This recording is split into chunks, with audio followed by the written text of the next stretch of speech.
السلام علیکم، کیسے ہیں آپ؟ سب ٹھیک ہیں؟ فٹ ہیں؟ نئی ویڈیو کے ساتھ آپ کی خدمت میں حاضر ہوں۔ امید کرتا ہوں آپ کے رمضان کے روزے بڑے اچھے جا رہے ہوں گے۔ حضرت واصف علی واصف رحمۃ اللہ ارشاد فرماتے ہیں کہ دو ہی طرح کے لوگ ہوتے ہیں، آئدر فار دا سسٹم اور اگینسٹ دا سسٹم۔ تو اگر آپ اللہ کے سسٹم کے لیے کام کر رہے ہیں تو ایسے کیسے ہو سکتا ہے کہ سسٹم والا آپ کی مدد نہ کرے؟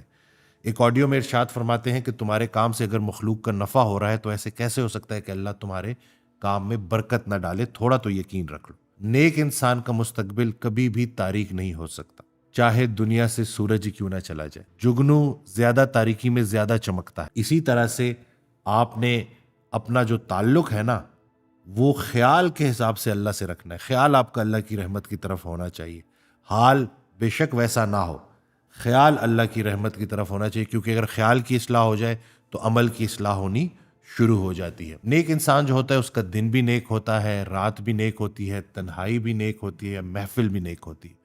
جب آپ کا خیال اللہ کی طرف جڑ جائے تو آپ کے اعمال آٹومیٹیکلی صحیح ہونا شروع ہو جاتے ہیں۔ تو یہ خیال کی اصلاح جو ہے نا یہ بہت زیادہ ضروری ہے۔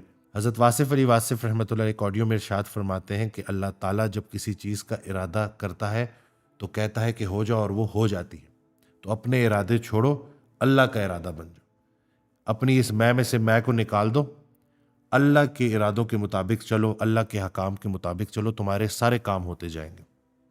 ابھی اگر اپنے اعمال کی وجہ سے اگر آپ کی صحت بگڑ گئی ہے اور آپ بیمار ہیں اور آپ پریشان ہیں اور آپ کو زندگی سمجھ نہیں آ رہی، تو رات کی تاریکی میں جائیں اور نصف شب اللہ کی بارگاہ میں التجا کریں کہ اے بنانے والے مجھے پھر سے بنا، او میکر ری میک می۔ میں اپنی زندگی کو اپنی اعمال کی وجہ سے لہو لہان کر چکا ہوں، میری اس جان کو اپنی جان سمجھ کر اس میں پھر سے جان ڈال دے۔ تو ہوتا یہ ہے کہ اللہ پھر اس آپ کی جان کو اپنی دی ہوئی جان سمجھ کے اس میں پھر سے جان ڈال دیتا ہے۔ لیکن اب جب وہ جان ڈالے گا تو زندگی کو کسی مقصد کے تحت گزاریے گا، کیونکہ با مقصد انسان جو ہے نا وہی اللہ کی سب سے بڑی ریکوائرمنٹ ہے۔ انسان کا ٹوٹل پرپز ہے جو بنانے کا، عبادت اللہ کی جائے، محبت اللہ کے رسول صلی اللہ علیہ وسلم کی جائے، اور خدمت انسان کی جائے۔ تو ہم جب ان چیزوں کے اوپر عمل کرنا شروع کرتے ہیں، وہ جو ہمیں نیکی کر کے جو خوشی ملتی ہے نا، اس سے بڑی سیٹسفیکشن اور کوئی نہیں ہوتی۔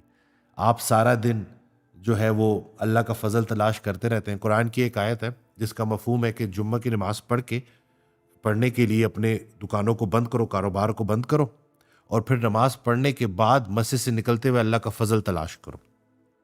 تو سوچنے والی بات یہ ہے کہ مسجد بھی اللہ کا فضل بن گیا کہ کچھ دیر کے لیے آپ نے دکانیں بند کی اور نماز کے لیے چلے گئے، اور پھر اللہ آپ کو حکم دے رہا ہے کہ اب اللہ کا فضل تلاش کرو۔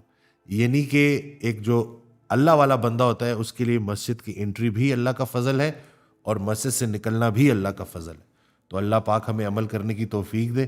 یہ جتنی بھی جو ہماری جو دین اسلام کی باتیں ہیں وہ کام آتی کسی انسان کے ہی ہیں۔ تو اگر آپ کی زندگی کا کوئی پرپز نہیں ہے تو اللہ سے دعا کریں کہ یا اللہ مجھے کوئی مقصد عطا کر، مین لائن میں کوئی کنٹریبیوشن کر جائیں۔ جو انسان بھی نیکی میں مصروف عمل ہو جاتا ہے اس کے لیے کوئی ڈر خوف باقی نہیں رہتا۔ تو میں امید کرتا ہوں اس ویڈیو سے آپ کو فائدہ ملا ہوگا۔ چینل سبسکرائب کرنا نہ بھولیے گا، دعاؤں میں یاد رکھیے گا۔ اللہ حافظ۔